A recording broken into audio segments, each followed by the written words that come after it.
now, always a pleasure to welcome to the show Stephen and Anita Mangan. I do so now. Good afternoon. Oh, good afternoon. Good afternoon. Good afternoon.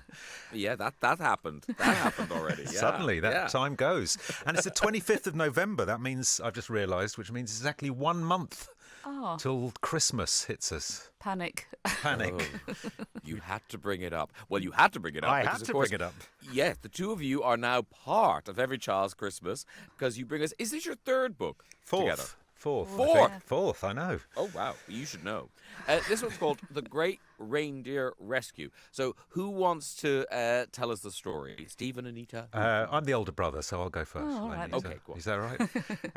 Blitzen, the reindeer Blitzen, has retired because they can't keep up anymore. It's all a bit much. It's quite hard work pulling Santa's sleigh. So Santa's got a new reindeer in called Dave. And Dave, it's his first Christmas joining the others to pull the sleigh. He's very nervous, he's very excited, but he makes a right hash of it. And all the other reindeer, including Rudolph and Santa, get scattered to the four corners of the earth. And Dave, the reindeer, and Holly, a little girl called Holly, have to find everyone and bring them back in order to save Christmas. And so, Anita, what's the idea? Does Stephen bring this idea to you?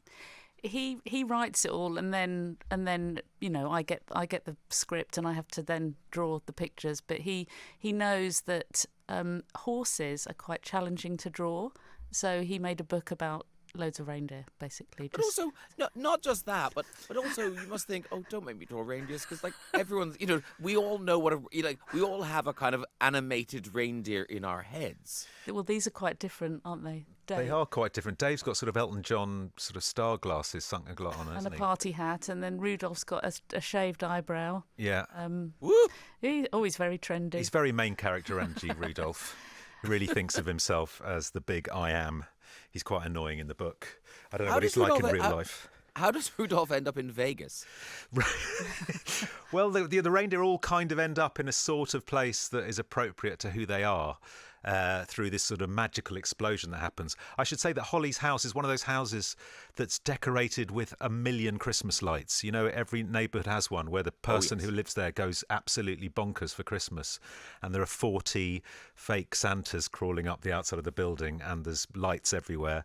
So, Rudolph, who thinks of himself as the star of the show, and I suppose he is the star of the show. He's the reindeer at the front. He's the one everyone knows, the most famous reindeer. So he ends up in Vegas with his own show. Christmas book. It's a well covered area, isn't it? And I felt elves have had enough attention. There seem to be so many books about elves and Santas. I thought it was time for the reindeer to step out of the shadows. And is there a meeting? Is there some sort of marketing meeting where somebody goes, your lead character should be a little girl, not a little boy in this one, or is it that conscious? It's not that conscious. I mean, there is a moment when I have to get on the phone to my editor and sort of talk through the story, and either there's a kind of, oh, that's great, that'll be brilliant, or there's a pause and they'll say, that's just too weird, Stephen, that's just too weird. But actually, I do always disagree, because I think children can handle weird. I think children like weird. I think children go for that. So, but yeah, it's not driven by what the market wants. Put it that way. I write the story that I think will work, and they then just slightly nudge it if they think it's too alienating for children. Yeah. If it's about string theory or something, then it gets. But also, I think the two of you have kind of this reputation because your first book, Escape the Rooms, that was a properly sort of complicated concept about grief and loss for kids. So I think you've got kind of license to do kind of more unusual things. Yeah. Is it harder now that your kids, presumably all your kids, have now outgrown these books? Actually, my two eldest and Anita's two have, but my youngest is 7. So he's actually just coming into... I've sort of, he's my new focus group, and I'm reading The Great Reindeer Rescue to him at the moment, and I'm happy to say, it's always one more chapter. So that's... Because children aren't polite, if he's not liking it, they'll just... I mean, the one thing he won't let me do is voices. I thought as an actor that was the thing I could bring to bedtime that children would love. That this, my acting ability, I could bring these stories to life. So I always want to do a million different accents, and he's just like, just read it, Dad. Just read the book. No voices. Well, that's all the bad reviews are coming from the bedroom. Literally.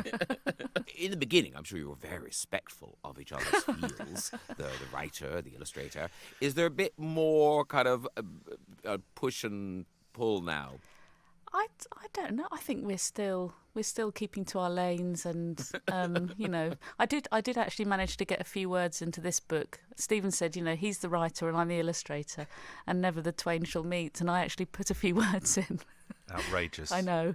I'm drawing all over your drawing. That's it. Yeah, I can't draw, unfortunately, so there's no question of me getting involved in the artwork. Anita's very good at it, and I would just ruin it. So, but do you give notes? Do you give notes, kind of like, "Oh, Rudolph looks a bit angry here"? Or... Yeah, if I had something else in mind, but there's that weird brother-sister thing, synchronicity going on that we don't. We just get what each other is thinking most of the time, and when she draws it, I normally 95% of the time I'm like, that's exactly how I imagined it, or that's funnier than I would have thought of it, rather than, oh no, what have you done? That's a bit weird. So yeah, it works really well, and we don't fall out. I feel we can talk about this now because we're 4 books in and it's obviously worked. It's gone really well. But were either of you a bit kind of like oh, is this a good idea to work with my brother, to work with my sister? Well, I've been wanting to do this for years, and he refused. No, he didn't. But like you say, Stephen, he says, when we were 10, we can't imagine that we would ever work with our brother or sister. But I think now the whole idea of doing books. I mean, you've done dozens. You've done like 70, haven't you, or something? So yeah, this is is not a library. I've written a library. Yeah. But the idea of doing a book at all was nerve-wracking because you know yourself. It's like when models or pop stars say they want to act, and I'm like, well, it's not that easy, ducky. You think people just turn. Of course, annoyingly, some of them turn up and are amazing at it. And I'm sure writers look at me and go, well, what? But so you're nervous doing it anyway because you just want it to be good. And I think, but we've enjoyed the process. We've loved it, and the books do well, and children seem to like them. So. Yeah, but there was nerves about just doing it at all in the first place, let alone working together. Working together was never really an issue because I knew how good Anita is. You're saying all the right things. I know. You can pay me later. Yeah. Making up for all those years as a child when I was horrendous to you. Yes. And Anita, to be a successful illustrator, do you have to have a kind of a house style? You know what I mean? Does it need to be recognisably Anita Mangan? I think so, but that's something that's innate anyway. That I can't be anything else but what I do. But it has, at the same time, it has developed over the years, and I have got different ways of doing things depending on what I'm illustrating. But with Stephen, I can be completely full on Mangan weird, which is great. Which is the best kind of Mangan. It is, yeah.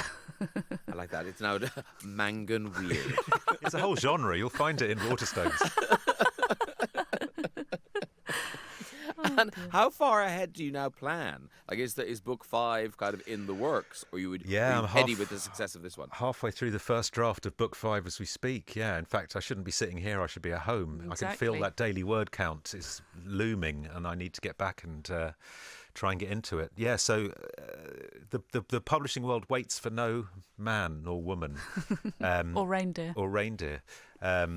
But yeah, it's once you have the idea. And the idea grabs you. You can't wait to get back to the laptop. Yeah. But it's when you don't know where you're going to go next or what the idea is that it can be really tortuous. And is the idea you'll always stay in this kind of sweet spot where it's kind of between? It's sort of, you can read them to kids, but also kids. This might be the first book that a kid reads. Yeah, I mean it's that 6, 7, 8 year olds up to 12. It feels like a good age to me because I think kids are sophisticated enough to get quite complicated ideas, but they'll also come with you on some very silly adventures. I don't know. I don't know why that's the age I picked to write about. Maybe because that was the age that reading really grabbed me. That's when I first started to realise how great books could be and how much I loved them. I always had my head in a book as a kid. And maybe that's why that's the age I write for, or whether it's just an arrested emotional development. I don't know. But you know, like you said, the books should be enjoyable for adults as well, because you know, a lot of the time adults are reading these books to their kids or to their grandkids, and you want the adults to be finding stuff in there for their enjoyment, because then everyone wins and everyone wants to read them. It's the Pixar of books, isn't it? That's how I like to think of it, yeah. Yes. That's how much money we make as well. Similar kind of ballpark. Yeah, Mangan, not so weird now. Thank you very much. The Great Reindeer Rescue is the name of the book. It's out now in hardback. Always a pleasure to talk to the two of you. Take care. And we're now saying it. Merry Christmas. Merry Christmas. Yay. Thanks, Graham. Bye. Thank Bye-bye. you. Bye.